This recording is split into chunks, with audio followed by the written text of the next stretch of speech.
University మంచి భవిష్యత్తు కోసం తెలుగు విద్యార్థులు ఇష్టపడే యూనివర్సిటీ. కాల్ 9059052378 9059052379.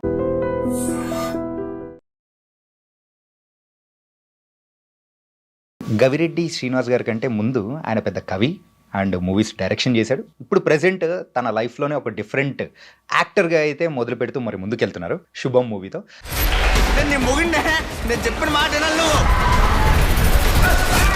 డైరెక్టర్ గారు సో కంప్లీట్ ఏంటంటే ఒక పవర్ హౌసా ఎనర్జీనా లేకపోతే ఇంకేమన్నా చెప్పుకోవాలన్నా అర్థం కావట్లేదు. డబల్ త్రిబుల్ ఇంకా ఎక్కువ ఉంది ఇంటూ 10x అన్నట్టు. ఎట్లా అసలు ఆయన అంత హైపర్ అవ్వడానికి రీజన్ అంటే రెండు ఉన్నాయండి. ఒకటి ఆయన ఫస్ట్ థియేటర్కల్ రిలీజ్ సినిమా బండి తర్వాత, రెండోది ఆయన నెగిటివ్ ప్లేస్ వైజాగ్, అక్కడే సమోసాలు తిన్నానన్నారు, అక్కడే షార్ట్ ఫిల్మ్లు చేశా అన్నారు. సో అది వాళ్ళ సొంత మనుషుల మధ్య ఫస్ట్ టైం ఆర్కే బీచ్లో ఒక ఈవెంట్ జరుగుతుంది. దీనికంటే ముందు ఒక వెబ్ సిరీస్ చేశారు కుమార్ శ్రీమతి. సో అందులో అయితే దొరబాబు క్యారెక్టర్. సో అది ఒక చిన్న ట్రైలర్ లాగా ఉపయోగపడింది అనుకోవచ్చా మీకు? కుమార్ శ్రీమతి నేను రైటింగ్ చేస్తున్నాను, పిలిచారు స్వప్న గారు రైటింగ్ చేయమని, నేను రైటింగ్కి వెళ్ళా. సో ఆ జర్నీలో అది స్వప్న గారు, అవసల్ శ్రీనివాస్, ఓవరాల్గా నా జర్నీ ఓకే ఈ మనిషి ఇలా ఉంటాడు, ఇలా మాట్లాడతాడు, ఇదన్నీ అనుకొని అప్పటికప్పుడు అవసల్ శ్రీనివాస్ గారు ఒక క్యారెక్టర్ క్రియేట్ చేసి టైప్లో ఉన్నది ఎక్కడ రాలేదు, ఆలోచనలు వచ్చుంటాయి కానీ సో అది ఇంతవరకు ఎవరు తెరకెక్కించలేదని చెప్పేసి డైరెక్టర్ గారు అన్నారు. సీరియల్ని అడాప్ట్ చేసాం కథలో అడాప్ట్ చేసి ఒక కొత్త ఎంటర్టైన్మెంట్ చెప్పబోతున్నాం. అందుకనే డైరెక్టర్ గారు అంత ఫ్రెష్గా ఫీల్ అయ్యి దాన్ని బలంగా చెప్పారనమాట. సో సమంత గారు ప్రొడ్యూసర్ అనేటప్పటికి ఎలా అనిపించింది? అలాగే ఆవిడ చాలా రెస్పెక్ట్ అనిపించింది నాకు. ఎందుకంటే చాలామంది మనం చూస్తున్నాం హీరోయిన్స్ అందరూ వెళ్ళిపోయి సక్సెస్ అవుతారు, బట్ ప్రొడక్షన్ చేసేంత ధైర్యం చేయదు చాలా. ఈ జనరేషన్లో నేనైతే ఎవరినో చూడలే. సో అలాంటి ఇండస్ట్రీలో ఇంత పేరు, ఇంత డబ్బు సంపాదించి ఈ మూవీ గ్లిమ్స్ కానీ అది రిలీజ్ అయిన తర్వాత ఒక మిక్స్డ్ రెస్పాన్స్ అనేది కూడా వచ్చింది, coming to the graphic work కానీ ఇది కానీ. సో ఏంటి అది యాక్చువల్గా సీజీ వైపు ఏమైనా మాట్లాడేదో కానీ, బాస్ గుర్రం మీద వస్తుంటే కానీ ఆ గద పట్టుకున్న షాట్ వాటి గురించి ఎవరు మాట్లాడలేదు. సో బాస్ లుక్ అదిరిపోయిందనే చెప్పారు. సో నాకు అది హ్యాపీ. ఓకే సీజీ వర్క్లో చిన్న చిన్న తప్పులు జరిగి ఉండొచ్చు, దాని మీద ఓకే జనాలు ఇంకా బెటర్గా ఉంటే బాగున్నారు అనే ఫీలింగ్ ఏమైనా కలిగితే. Hi guys, welcome to I dream. నేను మీ చాణక్య. గైస్ ఈరోజు మన ఇంటర్వ్యూలో వచ్చిన గెస్ట్ ఎవరంటే ఒక ఆల్ఫా మెయిల్ అనమాట. సో ఆల్ఫా మెయిల్ అందరూ ఎలా ఉండాలి, ఎలా ఉంటే ఇలాగే ఆల్ఫా మెయిల్ అని చెప్పడానికి కూడా వచ్చేసారు మన గవిరెడ్డి శ్రీనివాస్ గారు. ఆయన గవిరెడ్డి శ్రీనివాస్ గారి కంటే ముందు ఆయన పెద్ద కవి అండ్ మూవీస్ డైరెక్షన్ చేశాడు. ఇప్పుడు ప్రెసెంట్ తన లైఫ్లోనే ఒక డిఫరెంట్ యాక్టర్గా అయితే మొదలు పెడుతూ మరి ముందుకెళ్తున్నారు శుభం మూవీతో. మరి ఆ మూవీ గురించి బోల్డ్ అనే విషయాలు అనేది కూడా ఆయనతోనే మాట్లాడాడు, తెలుసుకుందాం. హాయ్ అన్నా. Hello, hi. ఎలా ఉన్నారన్నా? సూపర్, మీరు ఎలా ఉన్నారు? Good good. మొత్తానికైతే గవి గారు పెద్ద కవి గారు ఏమిటి ఇప్పుడు మీ కెరియర్లో డిఫరెంట్ ఫేజ్ అనేది కూడా స్టార్ట్ చేశారు యాజ్ యాక్టర్గా. ఎలా అనిపిస్తుంది బ్రో శుభం మూవీ నుంచి? యాక్చువల్లీ కొత్త ఎక్స్ప్రెషన్ అంటే కొంచెం కొత్తగానే ఉంది, బట్ చాలా బాగుంది. కానీ మీదైతే కమింగ్ టు యువర్ ఫేస్ కానీ మీ యాక్టింగ్ వైజ్ కానీ అంతా ఏదో చాలా సంవత్సరాల నుంచి చూస్తున్న పర్సనే, ఆల్రెడీ వెల్ నోన్ పర్సన్ అనే టైప్లో కూడా రిసీవింగ్ అనేది కూడా పీపుల్ దగ్గర నుంచి అలాగే ఉంది. దీని గురించి మీరు ఏమంటారు? నిజంగా చాలా లక్కీ అనే అనుకోవాలి. ఎందుకంటే చాలామంది మీరు అన్నది చెప్తున్నారు, ఆల్రెడీ మీరు చాలా సినిమాలు చేశారు కదండి ఇంత ముందు అంటున్నారు. మనమేం ఫస్ట్ టైం, బట్ అలా ఓన్ చేసుకున్నారు అంటే అది నిజంగా లక్కీ అనే అనుకోవాలి యాక్చువల్లీ. సో భయ్యా దీనికంటే ముందు ఒక వెబ్ సిరీస్ చేశారు కుమార్ శ్రీమతి. సో అందులో అయితే దొరబాబు క్యారెక్టర్. సో అది ఒక చిన్న ట్రైలర్ లాగా ఉపయోగపడింది అనుకోవచ్చా మీకు? అంటే ట్రైలర్ లా నేను అనుకోను, బట్ అది అనుకోకుండా జరిగింది. లైక్ కుమార్ శ్రీమతి నేను రైటింగ్ చేస్తున్నాను, పిలిచారు స్వప్న గారు రైటింగ్ చేయమని, నేను రైటింగ్కి వెళ్ళా. సో ఆ జర్నీలో అది స్వప్న గారు, అవసల్ శ్రీనివాస్, ఓవరాల్గా నా జర్నీ ఓకే ఈ మనిషి ఇలా ఉంటాడు, ఇలా మాట్లాడతాడు, ఇదన్నీ అనుకొని అప్పటికప్పుడు అవసల్ శ్రీనివాస్ గారు ఒక క్యారెక్టర్ క్రియేట్ చేసి ఆ దొరబాబు అనే క్యారెక్టర్ నాతో ఒప్పించి చేయించారు. యాక్చువల్లీ ఒప్పించి నేను చేయను, నన్ను భయపడ్డాను, వద్దండి నేను చేయలేనంటే లేదు శ్రీను, అవసల్ శ్రీనివాస్ గారు, స్వప్న గారు క్రెడిట్ వాళ్ళే, నేను యాక్టర్ అయ్యానంటే ఫస్ట్ వాళ్ళే. యాక్చువల్గా మీకు యాక్టర్ అవ్వాలనే ఆలోచన లేదా? అంటే ఎప్పుడో ఫస్ట్లో ఉండేది, అంటే చిరంజీవి గారి ఇన్స్పిరేషన్తో ఉన్నప్పుడు, ఊర్లో ఉన్నప్పుడు కొంచెం ఆ ఫీలింగ్ ఉండేది. వన్స్ ఇండస్ట్రీకి వచ్చాక ఇంకా డైరెక్షన్ దానిలోకి వెళ్ళిపోయాము, ఎప్పుడు అనిపించలేదు. సడన్గా అక్కడ నుంచి చేంజ్ అయింది మళ్ళీ కుమార్ శ్రీమతి నుంచి. అదే చాలా మంది కూడా అదే అనుకుంటారు. ఇండస్ట్రీ పీపుల్ అయితే ఏంటి గవిరెడ్డి గారు ఇప్పుడు యాక్టింగ్ మొదలెట్టేశారు, డైరెక్షన్ అండ్ రైటింగ్ ఏమైనా వదిలిపెట్టేస్తారా ఏంటి అని అనుకుంటుంటారు. మరి అలాంటి వాళ్ళకి ఏం చెప్తారు భయ్య? లేదండి, రెండు అన్నీ చేస్తున్నా. ప్రజెంట్ పెద్ద బ్యానర్లో ఒక ప్రాజెక్ట్ రన్నింగ్లో ఉంది, అది మేబీ వెరీ సూన్ అనౌన్స్ చేస్తాను. రైటింగ్ ఆల్రెడీ చేసుకుంటూ వచ్చాను. ఇప్పుడు విశ్వంబర రిలీజ్ రెడీగా ఉంది. మళ్ళీ గోపిచంద్ గారు, బాలకృష్ణ గారి సినిమా వర్క్ చేస్తున్నాను రైటింగ్. అలాగే నవీన్ చంద్ర సినిమా ఒకటి షో టైం అని, దానికి కూడా డైలాగ్స్ రాస్తాను, అది రిలీజ్ రెడీగా ఉంది. సో చేస్తానండి హోప్ఫుల్లీ. ఫస్ట్ శుభం విషయాలు మాట్లాడు. ఏంటంటే అందులో సో 3 couples, ఒక కపుల్ మీది, కానీ మీ విషయానికి వచ్చేటప్పటికి మాత్రం వాళ్ళకంటే చాలా డిఫరెంట్గా ఉంది. ఏంటంటే అరే ఆ క్యారెక్టర్ నాదిరాబాయ్ అని అనుకుని చాలా మంది అబ్బాయిలు కనెక్ట్ అయ్యే విధంగా అనేది కూడా క్యారెక్టర్ అనేది కూడా డిజైన్ చేశారు. దాని గురించి ఎలా మరి ప్రేక్షకులు ఎంటర్టైన్ అయిపోతున్నారు అనుకోవచ్చు? అంటే పర్టికులర్గా నాకు 3 క్యారెక్టర్లు చాలా బాగుంటాయి. కాకపోతే నాది ఏంటంటే కొంచెం మాసివ్నెస్ ఉంటుంది, కొంచెం మన బాడీ స్టైల్, మన మాట తీరు, అదేంటంటే కొంచెం బాగా అడాప్ట్ అయింది క్యారెక్టర్లో. దానివల్ల మేబీ అలా అనిపించుండొచ్చు. బట్ చాలా మందిలో ఈ క్యారెక్టర్ ఉంటుంది, చూసినప్పుడు అనిపిస్తూ ఉంటుంది గ్యారంటీగా. కానీ అందులో 3 క్యారెక్టర్స్ విషయానికి వచ్చేటప్పటికి హర్షిత్ ఏమో సో లో, అండ్ నెక్స్ట్ చరణ్ వచ్చేటప్పటికి మీడియం, మీది మాత్రం హై అన్నట్టు. అంటే ఆ క్యాల్కులేషన్ విషయానికి వచ్చేటప్పటికి అలా అనిపిస్తుంది. క్యారెక్టర్ విషయాల్లో కొంచెం ప్రతి క్యారెక్టర్ డిఫరెంట్ గా ఉంటది కదా. సో హర్షిత్ లో ఒక చిన్న సెన్సిబిలిటీ, చిన్న సాఫ్ట్నెస్ ఉంటది, అలా ఉంటది. హర్షిత్ లో కొంచెం నేను చెడగొట్టిన తర్వాత మిడ్ స్థాయిలో ఉన్నవాళ్ళ ఉంటాడు. హర్షిత్ నేను చెడగొడితే చెడిపోవడానికి రెడీగా ఉన్నట్టు ఉంటాడు. అండ్ ఈ మూవీ విషయానికి వచ్చేటప్పటికి రీసెంట్గా జరిగిన వైజాగ్లో సో ఆ ప్రీ రిలీజ్ ఫంక్షన్ కానీ అంతా చాలా అద్భుతంగా జరిగింది. రెస్పాన్స్ కూడా చాలా బాగా వచ్చింది. అండ్ సమంత గారు కానీ మీరందరు కానీ ఎనర్జెటిక్ ఇస్ వాయిస్ డిఫరెంట్. కానీ డైరెక్టర్ గారు సో కంప్లీట్ ఏంటంటే ఒక పవర్ హౌసా, ఎనర్జీనా, లేకపోతే ఇంకేమన్నా చెప్పుకోవాలన్నా అర్థం కావట్లేదు. డబల్ త్రిబుల్ ఇంకా ఎక్కువ ఉంది, ఇంటూ 10x అన్నట్టు. ఎట్లా అసలు ఆయన అంత హైపర్ అవ్వడానికి రీజన్ అంటే 2 ఉన్నాయండి. ఒకటి ఆయన ఫస్ట్ థియేటర్కల్ రిలీజ్ సినిమా బండి తర్వాత, రెండోది ఆయన నెగిటివ్ ప్లేస్ వైజాగ్, అక్కడే సమోసాలు తిన్నానన్నారు, అక్కడే short ఫిల్మ్లు చేశానన్నారు.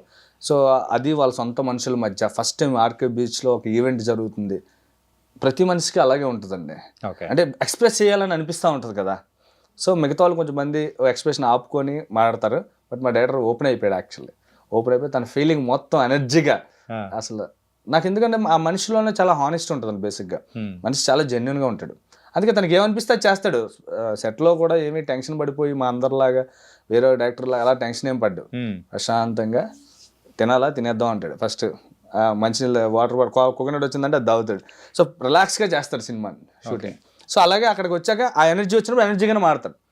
So as it is అతను ఆనెస్టీ, అతను ఫీల్ అయిన ఎమోషన్, అతను యాజ్ ఇట్ ఈజ్ మాట్లాడాడు. సినిమా మీద కాన్ఫిడెంట్ కూడా యాక్చువల్లీ. ఓకే, కానీ అక్కడ అలా మాట్లాడేటప్పటికి భిన్న అభిప్రాయాలు అనేది కూడా చాలా మందిలో కూడా వింటూ ఉంటాం కదా.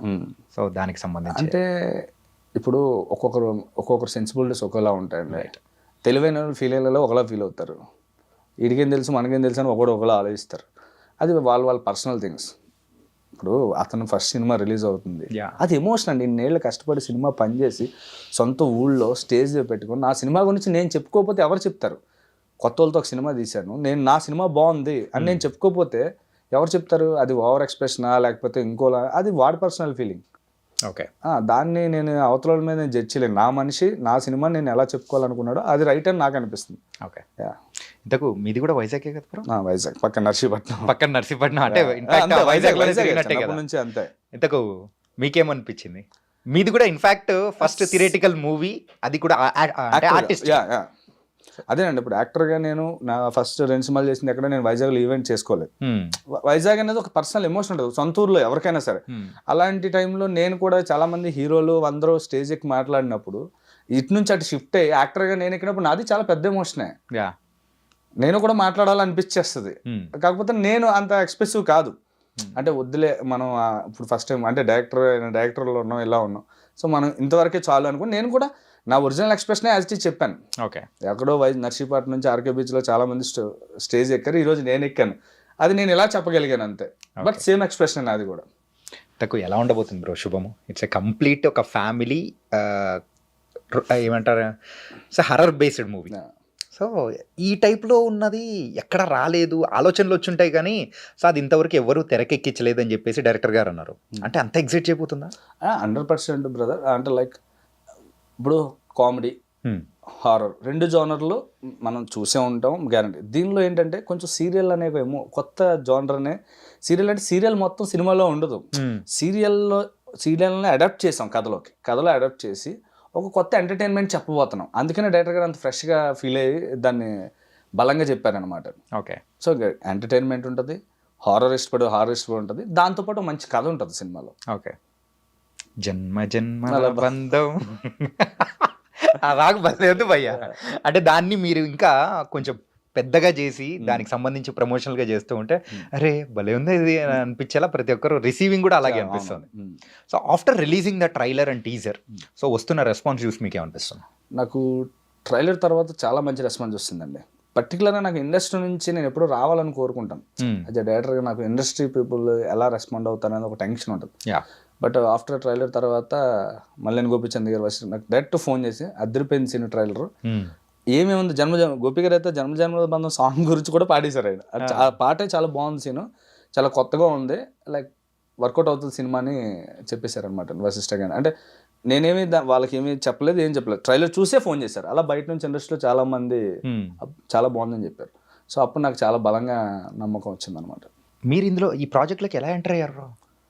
ఇది సడన్లీ ఇప్పుడు మన జరుగుతున్న ఏదైతే ప్రాజెక్ట్ ఉందో అది కొంచెం డిలే అయింది కొన్ని కారణాల వల్ల. ఈ గ్యాప్లో ఉండగా కుమార్ శ్రీమతి ఆ క్యారెక్టర్ కోసం చాలా మందిని అనుకుంటే రకరకాలుగా అక్కడ ఒక ఫ్రెండ్ ఉన్నాడు, రాకేష్ అని ఎగ్జిక్యూటివ్ ప్రొడ్యూసర్ ఉన్నారు. ఆయనకి ఫ్రెండ్ తెలిసి ఆయన గుర్తొచ్చిందండి సడన్గా కుమార్ శ్రీమతి మనోడు చేస్తున్నాడు, దొరబాబు ఉన్నాడు, స్లాంగ్ అంతా ఉంటాడు కదా అనేసరికి అక్కడ నుంచి కాల్ వచ్చింది, డార్లింగ్ ఏమైనా చేస్తున్నావా అని. సరే సమంత గారు ప్రొడ్యూసర్ అంటున్నారు, సినిమా బండి డైరెక్టర్ అంటున్నారు, సరే అని చెప్పేసి వెళ్ళాను. ఆడిషన్ మళ్ళీ యాస్టిస్. ఓకే ఆడిషన్ చేయాలన్నారు. ఓకే ఆడిషన్ యాక్టర్గా వచ్చినప్పుడు మనం చేయాల్సిన పని అదే. అంటే మీకు అనిపించలేదా ఎన్నో ఇన్ఫాక్ట్ చెప్పాలంటే ఎన్నో వందల మందిని కూడా ఆర్టిస్ట్ అంటే ఆడిషన్ తీసుకున్న పర్సన్ మీరు ఎన్నో మూవీస్కి. సో అలాంటిది మీరు ఇప్పుడు ఆడిషన్ ఇస్తూ ఉన్నప్పుడు ఎలా అనిపించింది? అంటే ఇంక చెయ్యాలని ఫిక్స్ అయిన తర్వాత ఇంకా అటు షిఫ్ట్ ఆ ఆలోచన వచ్చిన తర్వాత ఈ ఆలోచన కట్ చేస్తాను బ్రో. ఓకే మనం ఆడిషన్ ఒకవేళ నిజంగానే డైరెక్టర్ కావాల్సినప్పుడు నేను ఎవరు వచ్చినా నేను అలా అడుగుతానుగా, బయట నుంచి ఎవరైనా యాక్టర్ నేను పలానా సినిమాలు చేశానంటే సరే బ్రదర్ నాకు ఒక ఆడిషన్ ఇవ్వండి, నా క్యారెక్టర్ సెట్ అవుతారో లేదో చూడడానికి అని. సో దానిలో తప్పు లేదు కదా అనిపించింది. సో యాజ్ ఇట్ ఈస్ అటువైపు మనం చేయాలనుకున్నప్పుడు యాజ్ ఇట్ ఈస్ వెళ్ళి ఆడిషన్ చేసి దాన్ని మళ్ళీ సమంత గారు చూసి రాజ్ గారు చూసి వాళ్ళు నచ్చిన తర్వాత ప్రాజెక్ట్లోకి ఎంట్రీ. ఓకే. సో ప్రాపర్గా యాక్టర్గా ఆడిషన్తోనే వెళ్ళాను. కానీ ఒక డైరెక్టర్ సెట్లో ఉన్నప్పుడు మెయిన్గా చేస్తున్న డైరెక్టర్కి ఇన్ఫ్యాక్ట్ చెప్పాలంటే కొంచెం అంటే మిమ్మల్ని ట్రీట్ చేసే విధానం కానీ మిగతా వాళ్ళతో కంపేర్ చేసుకుంటే అది డిఫరెన్స్ ఏమైనా ఉన్నిందా? అంటే డిఫరెన్స్ అంటే లైక్ డైరెక్టర్ నాకు చిన్న రెస్పెక్ట్ అది ఇచ్చారండి, అది నాకు చాలా హ్యాపీ అనిపించింది యాక్చువల్లీ. యాక్టర్గా నేను అక్కడికి వెళ్ళాక వేరేది ఏం ఆలోచించలేదు. ఎందుకంటే ఇప్పుడు వేరే యాక్టర్ వచ్చి మన సెట్లోకి వచ్చి ఏమైనా బిహేవ్ చేస్తే మనకి ఎలా అయితే ట్రిగర్ అవుద్దో వేరే సెట్కి వెళ్ళి మనం చేసినా కూడా అదే అనిపిస్తుంది. సో దాన్ని నేను ఎప్పుడు ఆలోచించి మనం కట్ చేస్తాను, అలాంటి ఆలోచన ఏం లేదు. బట్ అక్కడికి వెళ్ళాక మాత్రం చాలా బాగా ట్రీట్ చేశారు, అది నాకు అది హ్యాపీ చేసింది యాక్చువల్లీ. ఓకే. డైరెక్టర్గా కోర్టు మూవీకేమో నాని గారు అండ్ ఇప్పుడు శుభం మూవీకేమో సమంత గారు. ఇలా ఒక చిన్న మూవీని ప్రేక్షకులకి బాగా రీచ్ అవ్వడం కోసము వెనకాల ఒక స్టార్ కాస్ట్ అనేది వెరీ ఇంపార్టెంట్, సపోర్ట్ చేయడానికి 100% ఒక బలం కావాలండి ఇప్పుడు. అంటే జనాలు నమ్మాలి, ఒక మనిషిని నమ్మి ఈ మనిషి కోసం, ఈ మనిషి మాట కోసం ఈ మనిషి తీశారు అంటే అని థియేటర్కి రావాలంటే ఒక బలంగా చెప్పి మనిషి కావాలేమో అనిపిస్తుంది నాకు కూడా. ఓకే. అది నాని గారు అవ్వచ్చు, ఈరోజు సమంత గారు అవ్వచ్చు. అంటే ఏదైనా కానీ ఒక కంటెంట్ బాగుండి అంటే వెనకాల స్టార్ కాస్ట్ అట్లా లేకుండా అట్లా రావాలి, ప్రేక్షకుల దగ్గరికి రావాలంటే వాళ్ళు కొంచెం ఎక్కువ కష్టపడాలా? చాలా కష్టపడాలి కదండి. అది ప్రాక్టికల్గా అంటే మనం దాన్ని థియేటర్ దాకా తీసుకెళ్ళి జనాల్ని ఫుల్ చేయాలంటే ఒక మాట కావాల్సి వస్తుంది. లాస్ట్ బలగం దిల్ రాజు గారు లాంటి వ్యక్తి అంత మంచి కంటెంట్ ఉందని చెప్పగలిగారు, ఆయన ఫిల్ చేయగలిగారు, మాట మీద నమ్మే వచ్చారంటున్నాను నేను. తర్వాత సినిమా అద్భుతంగా ఉంటేనే చూస్తారు మళ్ళీ, అది కూడా జస్ట్ ఆ నమ్మకం కలిగించాలి అనేది కావాలేమో అనిపిస్తుంది నాకు కూడా. ఆ ఫుట్ ఫాల్స్ పడడానికి మాత్రం వెనకాల మాత్రం ఇంపార్టెంట్ అంటారు. ఓకే. అట్లయితే రాబోయే కాలంలో మార్పులు అనేది కూడా చాలా వస్తాయేమో బ్రో ఇండస్ట్రీ పరంగా చూస్తూ ఉంటే, అంటే ఈ యొక్క ట్రెడిషన్ అనేది కంప్లీట్ చూస్తూ ఉంటే మంచిదే కదండి.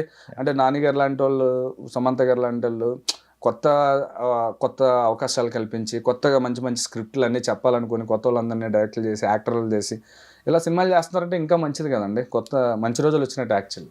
Yeah. And coming to your first profession ఏంటంటే రైటర్ కమ్ డైరెక్టర్గా 2016 అనేది మీ లైఫ్లో ఒక డిఫరెంట్ మెమరబుల్గా అనుకోవచ్చు.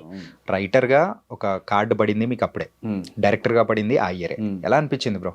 అంటే మనం ఎక్కడి నుంచో వచ్చి చాలామంది ఇన్స్పైర్ అయ్యి చాలామందిని ఆదర్శంగా తీసుకొని వచ్చి ప్రాజెక్ట్ స్టార్ట్ చేసి, అంటే ఫైనల్ ఒకే ఇయర్లో ఒకే థియేటర్లో 2 హాల్లో ఇటుపక్క ఏమని గరం కథ మాటలు రాసింది, ఇటువైపు డైరెక్ట్ చేసేది. ఇంకా దానికి ఎక్స్ప్రెషన్ ఎలా ఉంటుంది బ్రో అంటే మన చాలా గొప్ప ఎక్స్ప్రెషన్ అది, ఇంకా చెప్పలేను అది. అంటే ఇలా వెళ్ళి ఇటు ఈ సినిమా చూసుకొని అటు వచ్చి ఆ సినిమా చూసుకొని at a time most memorable day అది యాక్చువల్లీ. సీతమ్మ అందాలు, రామాయ సీతాలు, అది గరం. ఈ 2 మూవీస్ సో ప్రేక్షకుల విషయానికి వచ్చేటప్పటికి they received very well. And also కాకపోతే దెన్ మీకు నెక్స్ట్ స్టెప్ ఫార్వర్డ్ అవ్వడానికి ఎంతవరకు ఉపయోగపడ్డాయి అనుకోవచ్చు? ప్రాక్టికల్ అంటే ఓపెన్గా మాట్లాడితే ఓకే అంతే. అంటే నాకు దానివల్ల ఆ రెండిట్ల వల్ల నాకు గుర్తింపు వచ్చింది, కానీ లైక్ నెక్స్ట్ స్టెప్ వెళ్ళడానికి కొంచెం మళ్ళీ స్ట్రగ్లింగ్ మొదలైంది యాక్చువల్లీ. ఓకే. అంటే ఇప్పుడు ఓకే మూవీ తీసినా కానీ సో ఇండస్ట్రీ సైడ్ నుంచి సో అంత సపోర్ట్ రాదంటారా? మెయిన్గా సక్సెస్ అనేది మాట్లాడుతుందా? అంతే కదండి, ఎక్కడైనా ఒకటే మాట బ్రో, సక్సెస్ అంతే. మరి Anubhavinchu Raja movie so with same hero Raj Tarun గారితో, సో మరి అక్కడే ఎక్కడ మిస్ అయింది అక్కడ క్యాల్కులేషన్స్? అంటే సినిమా వెనకాల చాలా జరుగుతాయి బేసిక్గా. మనం సీతమందల రామచిత్రాల తర్వాత కొంచెం స్ట్రగ్లింగ్ పీరియడ్లో ఉన్నప్పుడే నాకు ఒక పెద్ద హీరో లాక్ చేశారు యాక్చువల్లీ. దాన్ని ఇమీడియట్లీ నాకు అదేం రాలేదు, నేను మంచి కట్ చేశాను, పెద్ద హీరో లాక్ చేశారు, అడ్వాన్స్లు తీసుకున్నాం, అంత సెటప్ మూమెంట్ అంతా ఓకే, మళ్ళీ 1 2 3 yearsలో స్టార్ట్ అయిపోద్ది అనుకున్నా. ఆ టైంకి వచ్చేసరికి అక్కడ నుంచి స్క్రిప్ట్ కావాల్సిన పరిస్థితి వచ్చింది. ఓకే, నేను ఆ స్టెప్ తీసుకోలేకపోయాను. కథ మాటలు ఇచ్చేస్తే ఆ హీరోతో అయిపోయేది. సో వాళ్ళకి దాని రిజల్ట్ వల్ల అది మేబీ పడి ఉండొచ్చు. ఓకే. సో మళ్ళీ దాన్ని నేను ఇవ్వలేదు. దాని నుంచి అన్నపూర్ణకు వచ్చి అక్కడ కూడా పెద్ద సెటప్లోనే ఉన్నా, బట్ మళ్ళీ అది అనుకోనంగా జరగలేదు. దాని నుంచి మళ్ళీ సుప్రియ గారు ఎట్టి పరిస్థితుల్లో నీకు మాట ఇచ్చాను, 3 years నుంచి నువ్వు స్టూడియోలో వర్క్ చేస్తున్నావు, అంటే స్క్రిప్ట్ చాలా బాగుంది, దీన్ని ఒక హీరోతో చేద్దాం అని చెప్పి మళ్ళీ దాన్ని రకరకాల స్క్రిప్ట్ చేంజెస్ చేసుకుంటూ మళ్ళీ మళ్ళీ ఒక చిన్న హీరోతో చిన్న బడ్జెట్లో ఆ సినిమా చేయాల్సి వచ్చింది. అనుభవించరా? ఓకే. సో తర్వాత రాజ్ తరుణ్ గారితో మళ్ళీ మూవీస్ కానీ లేకపోతే డైరెక్షన్ కానీ ఎందుకు వెళ్ళలేకపోయారు, ఎందుకు చేయలేదు అనుకోవచ్చు? అది లాస్ట్ 3 years అయింది. 3 yearsలో అనుభవించవచ్చు, 3 years అయింది. దీని తర్వాత ఇమీడియట్లీ నేను ఆల్రెడీ ఇంకో పెద్ద ప్రాజెక్ట్ కమిట్ అయిపోయాను డైరెక్టర్గా. ఓకే. సో దానివల్ల ఇంకా నేను లాస్ట్ 3 years నుంచి అదే ప్రాజెక్ట్ మీద 3.5 years నుంచి అదే ప్రాజెక్ట్ మీద ఉన్నాను కంప్లీట్గా. ఫుల్లీ డెడికేటెడ్ రైటింగ్ చేస్తున్నాను మధ్యలో అంతే. లాస్ట్ 3 years నుంచి హుంబాలీలో ప్రాజెక్ట్ ఫైనల్ అయింది, దానిలోనే ఉన్నాను 3.5 years నుంచి. ఓకే. అది ఎప్పుడు మేము ఎక్స్పెక్ట్ చేయొచ్చు అంటారు? మేబీ వెరీ సూన్, ఈ మంత్ అనౌన్స్మెంట్ రావచ్చు. ఓకే. తెలుగు హీరోనా లేకపోతే కన్నడ హీరోనా బ్రో? అంటే జస్ట్ అదన్నా చెప్పండి బ్రో, నేను హీరో పేరు కూడా అడగట్లేదు. మేబీ తెలుగే ఉండొచ్చు. Okay. Big cast, big project. Okay. And coming to you and Gopichand Malleni garu, so ఆ బాండింగ్ ఎక్కడి నుంచి స్టార్ట్ అయింది అసలు? అది లైక్ ఫస్ట్ సినిమా అయిన తర్వాత స్ట్రగ్లింగ్ పీరియడ్ జరుగుతూ ఉంటుంది కదా, ఆ టైంలో గోపి గారు క్రాక్ రైటింగ్ టీమ్కి ఆప్షన్ వచ్చింది యాక్చువల్లీ. ఒక వేరే ఫ్రెండ్ ద్వారా తెలిసింది, ఆయన పిలిచారు, వెళ్ళాను. అది చాలా క్రిటికల్ టైం యాక్చువల్లీ. నాకు ఓవైపు 2వ సినిమా డిస్కషన్ జరుగుతుంది అన్నపూర్ణలో, ఈ టైంలో గోపి గారితో డిస్కషన్ మొదలైంది. బట్ ఆ టైంలో ఆయన లేకపోయి ఉంటే నా జర్నీ చాలా స్ట్రగ్లింగ్ చాలా ఎక్కువగా ఉండేది. బట్ ఆయన వచ్చి ఆ టైంలో భుజం తట్టి ఆయన సినిమాకి వర్క్ చేయడం అనేది, ఎందుకంటే ఫర్దర్గా నాకు కొంచెం రైటింగ్ నేర్చుకోవడానికి అవ్వచ్చు, ఫర్దర్గా అక్కడ టీంతో ఇంటరాక్ట్ అవ్వడం అవ్వచ్చు, ఆ జర్నీ అక్కడ నుంచి ఇంకా నాకు భయం పోయింది. ఓకే, నేను బాగా పనిచేయగలను, నా చుట్టూ మంచి మనుషులు ఉన్నారు, ఒక బలం కలిగింది అనమాట. ఓకే. అప్పుడు మీద మీకు నమ్మకం కానీ ఎవ్రీథింగ్. ఓకే. కానీ క్రాక్ విషయానికి వచ్చేటప్పటికి బ్రో, అదేంటంటే తమిళ్ నుంచి అడాప్ట్ చేసుకున్న స్టోరీ అంటారు, కానీ కంప్లీట్గా చూస్తే అది ఒక డిఫరెంట్ ఫ్రెష్ ఫీలింగ్ ఇచ్చేది. దానిలోంచి ఒక చిన్న తీగ తీసుకున్నారు అంతే. అది ఎట్లా బ్రో అసలు? నిజంగా ఎప్పటికీ తెలుసా, ఎన్నిసార్లు చూసినా కానీ తమిళ్కి దాన్ని కంపేర్ చేసుకుంటే అసలు ఎక్కడ పోలిక ఉంది? అసలు సంబంధం లేదండి. జస్ట్ అది ప్రొడక్షన్ నుంచి గోపి గారికి వచ్చిన ఒక సెటప్ అంతే. వాళ్ళు ఇలా దీన్ని ఏదో చేయాలని అంటే గోపి గారు దాన్ని టోటల్గా చేంజ్ చేసి ఆయన చాలా రీసెర్చ్ చేశారు క్రాక్ మీద. ఆయన ఓన్గా ఆయన అక్కడ ఒంగోలులో ఏం జరుగుద్ది, ఆ గాడిద రక్తం అవ్వచ్చు, ప్రతిదీ ఆయన వెళ్ళి రీసెర్చ్ చేసి చాలా మందిని కలిసి కటార్ కృష్ణ క్యారెక్టర్ మీద చాలా రీసెర్చ్ చేసి టీం ఆయన వెళ్ళి అంత ఆయన ఓన్గా డిజైన్ చేసుకుని వచ్చి చేసింది. ఓకే. సో మీకు అది మీరు అన్నది కరెక్టే, అది ఎక్కడ అది కనిపించదు అసలు. ఇందాక ఆ ఫస్ట్ షాట్ చూసే చెప్పేటప్పటికే నాకు అంటే ఇప్పటికీ మైండ్లో మెదులుతూనే ఉంటుంది. ఆ మామిడికాయ, చీల, దాంతోపాటు కింద 50 రూపీస్ నోట్, ఆ 3 చూసేటప్పటికి ముగ్గురు హీరోస్ గురించి ఒక్కటేసారి అట్టే టైం చెప్పడం అనేది దట్ వాస్ అన్ వండర్ఫుల్. ముగ్గురు విలన్స్ కి ముగ్గురు జీవితాలు ఎలా మార్చింది. అవునవును. ఇంతకు ఆ ఐడియా ఎవరిది బ్రో అసలు? గోపి గారిదండి. అంటే ఏం ఐడియా ఉన్నా అంటే లైక్ రైటింగ్ టీం ఉంటామండి. ఇప్పుడు వివేక్ గారు, నేను, శ్రీకాంత్ ఉన్నాం. సో డైరెక్టర్ గారికి ఏం కావాలి, ఆయన ఏం ఆలోచిస్తారు, దానికి బెటర్ చేయడానికి వర్క్ చేయడానికి మాత్రం టీం ఉంటాం. సో అది మా ఐడియాని ఎవరు అలా అనుకోలేం. అది యాజ్ ఇట్ ఈజ్ డైరెక్టర్ గారి ఐడియా. మా ఐడియాలు త్రో చేసిన ఆయన దాన్ని ఎలా తీసుకున్నాం. చాలా ఐడియాలు త్రో చేస్తారు రైటింగ్ టీం పని చేసినప్పుడు, బట్ అలా కుదరదు కదా. ఆయన ఏది నచ్చుద్ది, ఆయనకి ఏది కనెక్ట్ అవుతుందో దాని మీద డిసైడ్ అయి ఉంటుంది. సో అది ఒక్కరిదని మాత్రం అలా చెప్పలేమండి. డైరెక్టర్ గారిది ఓవరాల్ ఏం చేసినా సరే. దాంతోపాటు కూడా దాని తర్వాత మూవీస్ అనేది కూడా ఈ టీం అనేది కూడా క్యారీ ఫార్వర్డ్ అవుతూ వస్తుంది కదా. ఈవెన్ వీరసింహారెడ్డికి చూసాము, తర్వాత రీసెంట్గా వచ్చిన జాట్ కానీ అంత మూవీ అంటే ఒక హీరోని లార్జర్ దెన్ లైఫ్గా చూపెట్టాలి, ప్రేక్షకులకి ఇలా నచ్చాలి అనే దాని గురించి ఎంత కసరత్తు చేస్తారు బ్రో అసలు? చాలా ఉంటుందండి. మినిమం ఒక 6-7 months దాని మీద వర్క్ జరుగుతుంది కండి. స్క్రిప్ట్ ఎంచుకున్న హీరో, ఆయనకున్న ఇమేజ్, ఇవన్నీ దృష్టిలో పెట్టుకొని అది ఇంకా ఒక చాలా ఫైట్ జరుగుతూ ఉంటుంది యాక్చువల్లీ స్క్రిప్ట్ వర్క్ జరిగేటప్పుడు. ఓకే. ఆ ఫైట్స్ మాత్రం మామూలుగా ఉండవేమో. పెట్టే యాక్షన్స్ విషయానికి వచ్చేటప్పటికి డిస్కషన్స్ లో కూడా మంచి యాక్షన్, చాలా గట్టిగా యాక్షన్ జరుగుతుంది యాక్చువల్లీ. ఓకే. ఇంతకు గవిరెడ్డి గారు, మీరు ఏ కైండ్ ఆఫ్ మూవీస్ ని తీయడానికి ఇష్టపడతారు? అంటే పర్టికులర్గా ఇప్పుడైతే లైక్ నాకు మేబీ కొంచెం ఎంటర్టైన్మెంట్ సినిమాలు చాలా ఇష్టం. సో ఇప్పుడు చేయబోయేది మాత్రం ఫుల్ కొంచెం టిపికల్ యాక్షన్ సినిమా చేస్తున్నాను. టిపికల్ యాక్షన్ సినిమా ఎందుకు అలాగా? అంటే కథ అలాంటి ఐడియా వచ్చింది యాక్చువల్లీ. ఒక మంచి ఐడియా వచ్చింది, ఒక different backdrop, out and out like critical action. Actually క్రిటికల్గా ఉంటుంది action. And coming to the Shubham. So Shubham విషయానికి వచ్చేటప్పటికి ఇప్పుడు ప్రస్తుతం ప్రేక్షకులకి ఏం కావాలి అని అంటే ఫ్యామిలీతో అందరం వెళ్ళి కూర్చొని చూసే సినిమా కావాలి, సో అందరం బాగుండాలి అనే ఆ కైండ్ ఆఫ్ అనేది ఒకటి మైండ్లో వస్తుంది. ఆఫ్టర్ సంక్రాంతికి వస్తున్న తర్వాత అందరూ పర్సెప్షన్ అనేది కూడా మారిపోయింది. ఎన్ని యాక్షన్ మూవీస్ వస్తున్నా కానీ దాన్ని తీసుకునే వాళ్ళు ఒక రకంగా ఉన్నా కానీ ఫ్యామిలీతో చూసే మూవీస్ అనేది ఒకటి తక్కువ అవుతున్నాయని కూడా కొంత రకంగా అనిపిస్తుంది. మరి ఈ మూవీ విషయానికి ఎట్లుంటుంది బ్రో? అదే 100% ఫ్యామిలీ సినిమానే మేము ఫస్ట్ నుంచి మీకు చెప్తా ఉన్నాం. అంటే లైక్ ఈ సమ్మర్ ఎలా ఉండబోతుందంటే, మన సంక్రాంతికి అనిల్ రావుపూడి గారు వచ్చి కొంచెం పండుగ చేశారు కదా, ఈ 9th మేము కూల్ చేయబోతున్నాం. కొంచెం థియేటర్లో అందరికీ చల్లగా నవ్వుకుంటూ సమ్మర్ని మర్చిపోయేలాగా చేయబోతున్నాం. కానీ భయపడడానికి కూడా డిసైడ్ అయిపోయారు. అదే అంటున్నాను, దాని భయం అంటే నవ్వుతూనే ఉంటుంది అంతే తప్ప ఓ బీభత్సం అయ్యో అని భయపడే అలా ఉండదు. సో ఎంటర్టైన్మెంట్ నవ్వుతూనే భయపడతారు. అంటే ఏదన్నా ఈ సినిమాని హిందీ సినిమాల పోలికలు కానీ అట్లా ఏమన్నా చూడొచ్చు అంటారా? లేదండి, అట్లేం లేదు. It's complete fresh. అది కథలో ఉన్న ఫ్రెష్నెస్ మాత్రం ఉంది. ఈ హర్రర్ కామెడీ ట్రెడిషన్ అనేది కూడా మధ్య రీసెంట్ టైమ్స్లో పెరుగుతూ ఉంది. దీన్ని మనం ఎలా చూడొచ్చు అంటారు? మంచిదే కదండి, అన్ని ఒకే జోనర్ సినిమాలు రాకుండా అన్ని జోనర్ సినిమాలు వస్తే ఇంకా మంచిది కదా ఆడియన్స్ కూడా. ఒకటే యాక్షన్ ఉండొచ్చు, ఒకటి సరదాగా ఇప్పుడు ఫ్యామిలీ ఎంటర్టైన్ అవ్వచ్చు, ఒకటి హర్రర్, ఇలా డిఫరెంట్ సినిమాలు వస్తేనే కదా మంచిదండి. సో పెరుగుతుందంటే ఇంకా హ్యాపీ యాక్చువల్లీ. ఓకే. ఇంత యాక్షన్ జోనరల్ టైంలో ఇలాంటి సినిమాలు వచ్చి అలా సూపర్ హిట్ అయితే ఇంకా చాలా బాగుంటుంది యాక్చువల్లీ. కానీ టీం అంతా భలే కాన్ఫిడెంట్ ఉన్నారు. అవునవును. And coming to the Samantha గారు. సో సమంత గారు ప్రొడ్యూసర్ అనేటప్పటికి ఎలా అనిపించింది బ్రో? ఏంటంటే ఫస్ట్ టైం తాలాల ప్రొడక్షన్స్, సో ఈ ప్రొడక్షన్ తరపు నుంచి ఆవిడ ఇంట్రడ్యూస్ అవుతున్నారు ఒక డెబ్యూ ప్రొడ్యూసర్గా. కానీ సో మీకు ఎలా అనిపిస్తుంది?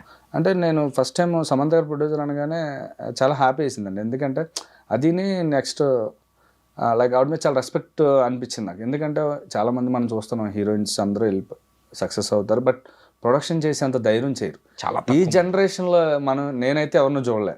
సో అలాంటి ఇండస్ట్రీలో ఇంత పేరు, ఇంత డబ్బు సంపాదించి వెళ్ళిపోవచ్చు కదా, సైలెంట్గా ఉండొచ్చు.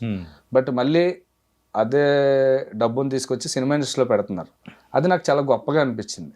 రెండోది ఆవిడ అడిగితే డేట్స్ ఎవరైనా ఇస్తారు. లైక్ ఎక్కడో ఎవరన్నా బేసిక్ మినిమం మార్కెట్ ఉన్న హీరోని అయితే ప్రొడక్షన్లో సినిమా చేస్తానంటే చేస్తారని నేను అనుకుంటున్నాను. సో అవి పక్కన పెట్టి మళ్ళీ కొత్త వాళ్ళతో సినిమా చేయాలి అని కూడా ఉంది చూడండి, చాలా రిస్కీ కదా. సో అందుకనే నాకు ఆవిడంటే చాలా గ్రేట్ అనిపిస్తారు. నాకు చాలా రెస్పెక్ట్ కూడా వచ్చింది సమంత గారి మీద. కానీ వీఆర్ వెయిటింగ్ బ్రో. మీరు ఇంత కాన్ఫిడెంట్ గా చెప్తున్నారు. కాదు నిజంగా మీరు ఆలోచించండి. నాకు అది బాగా నచ్చింది అన్నాను. సమంత గారి ప్రొడక్షన్ అనగానే ఈవిడ చేస్తున్నారు ప్రొడక్షన్, అసలు ఎంత ధైర్యం చేస్తున్నట్టే అనిపించింది నాకన్నా. అంటే సమంత గారు సీన్స్ ఎన్ని ఎక్స్పెక్ట్ చేయొచ్చు మేము?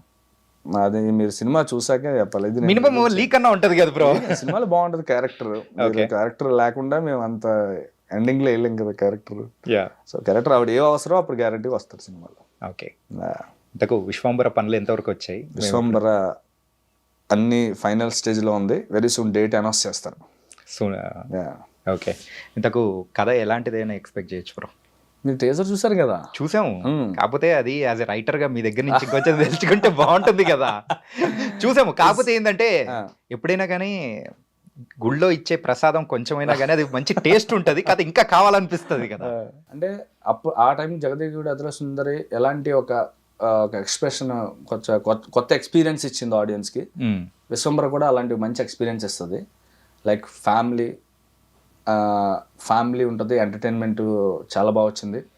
దీంతోపాటు ఒక కొత్త ఎక్స్పీరియన్స్ అయితే ఆడియన్స్ చేస్తాడు.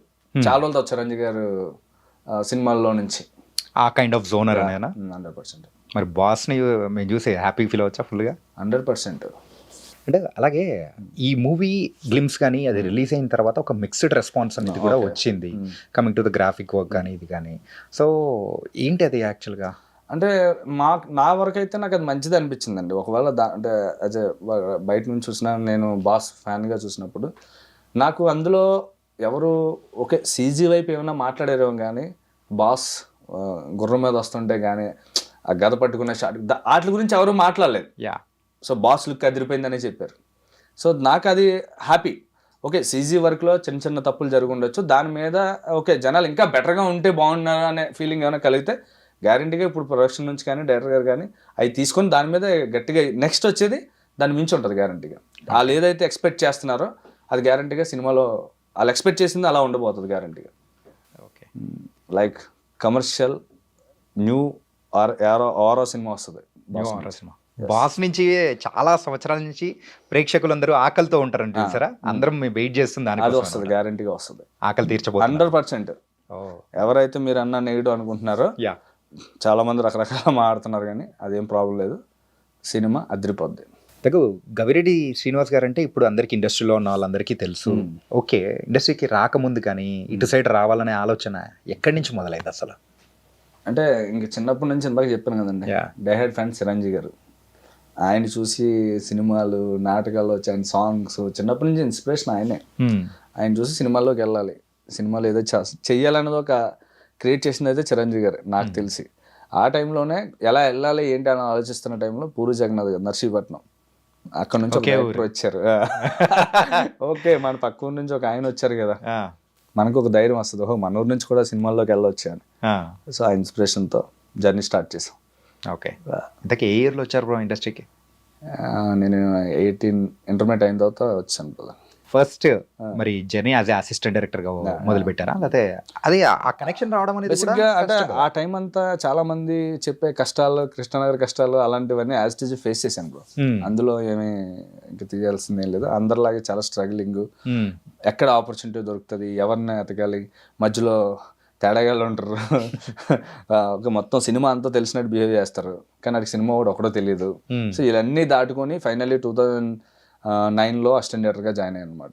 ఓకే, సో అక్కడ నుంచి కొంచెం ఎవరి దగ్గర ఫస్ట్ ఓకే నగరం అని శ్రీకాంత్ జగపతి బాబు ఒక సినిమా రిలీజ్ అయింది, అక్కడ జర్నీ స్టార్ట్ అయింది అనమాట. సో అక్కడ నుంచి వెనక్కి ఇంకా అక్కడ నుంచి పని చేస్తూనే ఉన్నా, అసిస్టెంట్ డైరెక్టర్గా, ఉయ్యాల జంపాలగా, అలా రకరకాల సినిమాలు అన్నీ పని చేసుకుంటూ అలా వచ్చాను అనమాట. కథ రాసుకొని అక్కడ నుంచి. ఇండస్ట్రీలో మీ బెస్ట్ ఫ్రెండ్ ఎవరు? బెస్ట్ ఫ్రెండ్ ఇద్దరు ఉన్నారు.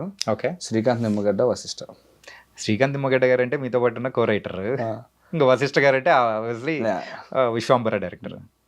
ఓకే, సో ఈ జర్నీ అనేది కూడా ఒకసారిగా గమనిస్తూ ఉంటే బింబిసారా అండ్ ప్రెసెంట్ ఏమో విశ్వాంబర. సో రెండు పెద్ద లార్జర్ దెన్ లైఫ్ మూవీస్ కానీ హిట్ కొట్టడం కానీ ఒకటి బింబిసారా. ఇప్పుడైతే దీనికి మీరు రైటర్గా కూడా. సో ఫస్ట్ మిమ్మల్ని మీరు అప్రోచ్ అయినప్పుడు కానీ సో ఈ ఐడియాతో వచ్చినప్పుడు ఎలా తీసుకున్నారు? అంటే వసంత టైం చెప్పాలంటే సార్, బింబిసార్ అనేది అంత ఈజీగా ఏం రాలేదు సార్. చాలా స్ట్రగ్లింగ్ తర్వాత తన లైఫ్లో కూడా చాలా స్ట్రగ్లింగ్ ఉంది. చాలా ప్రాజెక్టులు ఓకే అయ్యి మళ్ళీ అయ్యి కానీ ఇవన్నీ జరుగుతూ అంటే వశిష్ఠ నాకు ఎందుకు ఇన్స్పిరేషన్ అంటే జరిగిపోయిన దాని గురించి ఏమీ బాధపడ్డండి. ఓకే లైఫ్లో బాధ జరిగింది అయిపోయింది వదిలే, నెక్స్ట్ ఏంటి అంటాడు అంతే. ఆ ప్రయత్నం ఏంటి దాని మీదకి వెళ్దాం తప్ప తలుచుకొని బాధపడడం, నీరసించిపోవడం, దాని గురించి ఆలోచిస్తూ ఎందుకు ఇలా జరిగింది అని మనం మోసం చేశాడు లేదా మనం మోసపోయాం దీని గురించి ఏం ఆలోచించడం నెక్స్ట్ ఏంటి అంతే. ఆ ఎనర్జీ నాకు చాలా ఇష్టం ఓకే తనలో. సో అలా చాలా స్ట్రగ్లింగ్ తర్వాత బింబిసారా వచ్చిందండి. ఊరికినే బింబిసారా ఏమీ వచ్చేలేదు. దాని తర్వాత బింబిసారా హిట్ అయిన తర్వాత చిరంజీవి గారు పిలవడం అనేది లైక్ ఒక చిన్న అదృష్టం. అది చిన్న అదృష్టం ఏంటి అంటే లైక్ అంటే నేను అనేది చిన్న అదృష్టం అంటే కష్టంతో పాటు అదృష్టం కలిసి వచ్చింది అనేది. లైక్ అంత కష్టపడి అంత హిట్ కొట్టాక చిరంజీవి గారు పిలవడం అనేది ఉంటుంది కదా అది. కానీ మీకు కూడా అసలు ఎక్స్పెక్ట్ చేసి ఉంటారేమో ఏంటంటే ఓకే మేము చిన్నప్పటి నుంచి చూసి ఇన్స్పైర్ అయిపోయి ఈ ఇండస్ట్రీలోకి వచ్చిన అంటే ఎవరి కోసం అయితే వచ్చామో ఆయన మూవీకే వర్క్ చేస్తాం. అది ఇంకా అది లైక్ చెప్పుకోలేని ఎక్స్ప్రెషన్ సార్. ఎందుకంటే బాస్ అలా ఓపెనింగ్ రోజు వస్తారు, మనం పని చేస్తున్నాం, చిరంజీవి గారికి పనిచేసే పోస్టర్ మీద మన పేరు ఉంది, చిరంజీవి గారి సినిమా మనం చేసిందో రాసిందో ఒక్క మాట చెప్తారు అంటే అది ఎలా ఉంటుంది అంటే అసలు చెప్పుకోలేను నేను. అంత గొప్ప ఫీలింగ్ అది. ఫస్ట్ టైం మీట్ అయినప్పుడు ఎలా అనిపించింది బ్రో? చిరంజీవి గారిని కలిసిన వెంటనే వశిష్ఠ ఎవరైనా ఉండరా దగ్గరికి వెళ్ళకు, బాస్ దగ్గరికి నేను చెప్తాను అన్నారు. కరెక్ట్గా వచ్చారు, అందరూ అలా ఆపుతున్నారు, వెళ్ళొద్దు బాస్ వచ్చారు ఉండండి. ఇంక నేను అలా చూస్తాను. లాభం లేదు, ఎవరో వెళ్ళి పంపించలేరు. ఇప్పుడు నాకు పరిచయం ఫోటో కావాలి ఏదేమైనా సరే. ఆ ఫోటో కోసం ఇన్నేళ్ళు 22 ఏళ్ళు ఇండస్ట్రీకి వచ్చినా ఆ ఫోటో కోసం వెయిట్ చేస్తున్నాం. ఎన్నేళ్ళ కష్టం కోసం వెయిట్ చేస్తున్నా. ఇంక అందరినీ పక్కకు తోసేసి వెళ్ళిపోండి, డైరెక్ట్గా వెళ్ళిపోయి పడిపోయాను మేము సార్ అంటే ఒకడు వచ్చి ఎవరెవరు అన్నాడు. మా అసిస్టెంట్ వచ్చి రైటర్ అండి, సార్ మీతో ఫోటో కావాలి, 10-15 ఏళ్ళకి ఇన్నేళ్ళకి ఇండస్ట్రీలో ఉంది ఈ ఫోటో కోసమే. అందుకని రారా అని చెప్పి తీసుకెళ్ళి అందరికన్నా ముందు తీసుకెళ్ళి ఇద్దరు హక్ చేసుకున్న ఫోటో దిగాలి. కానీ భలే ఉంటుంది కదా. అంటే నేను ఆగలేకపోయాను యాక్చువల్లీ.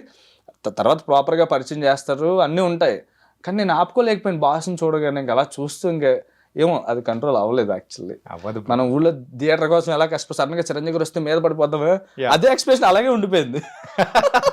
అంతే. ఇంక పెద్దోళ్ళు ఉన్నారు, ఎవరున్నారు, ఓపెనింగ్, నేను రైటింగ్ ఏం గుర్తులేదు, బాస్ కనిపించారు వెళ్ళి పడిపోవాలి అంతే. ఓకే అలా వెళ్ళిపోయింది అనమాట.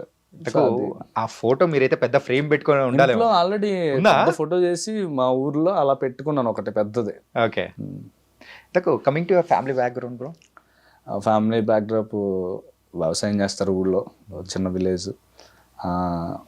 నాన్న సత్యబాబు, అమ్మ ఎర్రయ్యమ్మ. సో ఒక 2-3 ఎకరాల పొలం ఉంది. సరదాగా హ్యాపీగా వాళ్ళ వరకు సిన్సియర్గా పొలం పని చేసుకోవడం, ఆ డబ్బులు సంపాదించుకోవడం, దాచుకోవడం, అంతవరకే తెలుసు. అన్నదమ్ములు, తమ్ముడు ఉన్నాడు, బ్రదరు, సిస్టర్ ఉన్నాడు. ఓకే. నాకు 2 years బ్యాక్ మ్యారేజ్ అయింది, మా తమ్ముడికి మ్యారేజ్ అయింది. అయిపోయింది. ఈ పెళ్లి విషయంలో ఏమైనా స్ట్రగుల్ ఫేస్ చేశారు ఎప్పుడైనా కానీ? లేదు. అంటే లవ్ మ్యారేజా? Arrange marriage. అంటే సినిమా వాళ్ళకు అమ్మాయి వేయడం కొంచెం కష్టం అది ఇది. నా వైఫ్ డాక్టర్ మరి అలా అంటే ఎలా అంటారు? అలా ఏం లేదులేండి, కొంచెం ఇబ్బంది ఉంటుంది, బట్ మాట్లాడేదానికి అండర్స్టాండింగ్ సెట్ అయినప్పుడు బాగానే ఉంటుంది. ఏంటి బ్రో ఆల్ఫా మెయిల్ అంటే ఏంటో చెప్పండి. మొన్న కూడా అడిగాము, నాకు అనుకున్న అది రివీల్ చేసేస్తే స్క్రిప్ట్ అంటే కథనే స్పాయిల్ చేసినట్టు అవుద్దేమో అనిపిస్తుంది. అని చెప్పడం ప్రాబ్లం కాదు, కానీ లైక్ ఆ క్యారెక్టర్ని ఎంజాయ్ చేయాలి కదా. దాని గురించి కొంచెం తెలిసి ఉంటుంది ఆ క్యారెక్టర్ ట్రైలర్ చూసిన వాళ్ళందరికీ. బట్ థియేటర్లో చూస్తే ముందే తెలిసిపోతే కిక్ పోద్దేమో అనిపిస్తుంది. ఇది నేను చేశానే, అవును నేను ఇలా బిహేవ్ చేశాను అని అనిపించాలి, ఈయన అల్ప పురుషుడు అంటారని తెలియాలంటే అందులో వెళ్తే బాగుంటుందేమో అనిపిస్తుంది. థియేటర్ చూస్తే బాగుంటుంది అనిపిస్తుంది. ఇండస్ట్రీ సైడ్ నుంచి మంచి రెస్పాన్స్ అయితే వచ్చేసి చాలా మంచి రెస్పాన్స్ వచ్చింది. చాలా మంచి రెస్పాన్స్ వచ్చింది. అండ్ మీ సర్కిల్లో ఉన్న చాలా మంది కూడా అప్రిషియేట్ చేసే ఉంటారు. చాలా మంది ట్వీట్ చేశారు, చాలా హ్యాపీ నాకు. మరి నెక్స్ట్ ఏంటి bro movies? Next immediately direct చేయబోతున్నాను హోంబాలి నుంచి. Project very soon. Not about the direction అండి, యాక్టర్ గా. ఏంటంటే ఇప్పుడు డైరెక్ట్ యాక్టర్ అయిపోయారుగా, ఇది ఇట్లుంటది కదా. యాక్టర్ గా మంచి వస్తే చేస్తాను, టైం సెట్ అయితే గ్యారంటీగా చేస్తాను. అయితే మరో ఎస్జే సూర్య గారు అయిపోతారేమో అనిపిస్తుంది. చాలా పెద్ద పోలిక, హోప్ఫుల్లీ జరిగితే ఇంకా happy. It was very nice bro. And also we are waiting for the Shubham. Thank you. అంతా శుభం కలగాలని మనస్ఫూర్తిగా కోరుకుంటున్నాము. మొత్తం అంతా పాజిటివ్గా ఉంది. పాజిటివ్గానే ఇంకా థియేటర్లోకి వెళ్ళేసి ఫుల్ టు ఎంజాయ్ చేయాలని కోరుకుంటున్నాము. Thank you. And final words about the శుభం. శుభం, ఈ సమ్మర్కి మీరు ఫ్యామిలీతో వెళ్ళి ఈ సమ్మర్ వేడి కన్నా థియేటర్లోకి వచ్చి మా సినిమా చూస్తే నవ్వుతో వేడిని మర్చిపోయి చల్లగా మళ్ళీ బయటకు వస్తారు. సో శుభం ఇస్ లైక్ అంటే అందరూ కొత్త యాక్టర్లు, అందరూ కొత్త డైరెక్టరు, లైక్ కొత్త ప్రొడ్యూసర్ సమంత గారు. మీ అందరికీ తెలిసిన సమంత గారు ఎన్నో సినిమాలు మీరు చూసే ఉంటారు. ఆవిడ ఫస్ట్ టైం ప్రొడ్యూస్ చేశారు. సో సమంత గారు లాంటి యాక్టర్ ఈ కథను నమ్మి మీ అందరికీ నచ్చుతుందని గ్యారంటీగా బలంగా నమ్మి శుభం అనే సినిమాని తీయడం జరిగింది. సో ఒకసారి మీరు అందరూ వచ్చి మీకు శుభం వస్తే మీకు గ్యారంటీగా శుభం వచ్చుతుంది. చాలా శుభంగా చెప్పారు. మేము కూడా శుభం చూస్తాం. Thank you so much Srinivas. Thank you bro, thank you so much. I dream.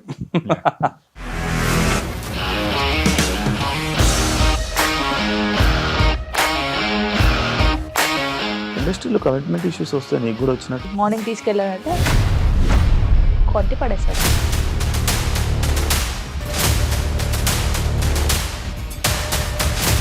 ఒక్కళ్ళు కూడా చూడలేదు ఈ సినిమా అని చెప్పడానికి కూడా చాలా ధైర్యం కావాలి. అది నిజం కదా, దాంట్లో ధైర్యం ఏంటి? ఇది నెక్స్ట్ డే ప్లేట్ మార్చేస్తే తప్పు కదా. As of now we are comfortable this అని నేను అనుకుంటున్నాను. రష్మిక గారిది మీది ఒకే ఊరు అంట కదా? నీకు కోపం వచ్చిందంటే బాగా తిట్టేత్తరా? తిట్టేద్దామండి. నిజంగా గేమ్ ని ఎలా చేంజ్ చేయగలిగారు? ఏపీఎస్ఎఫ్సి వాళ్ళకి 6 నెలల్లో నేను 6 లక్షలు కట్టా. బిజినెస్ చేయాలనుకుంటే it is as difficult as riding a tiger.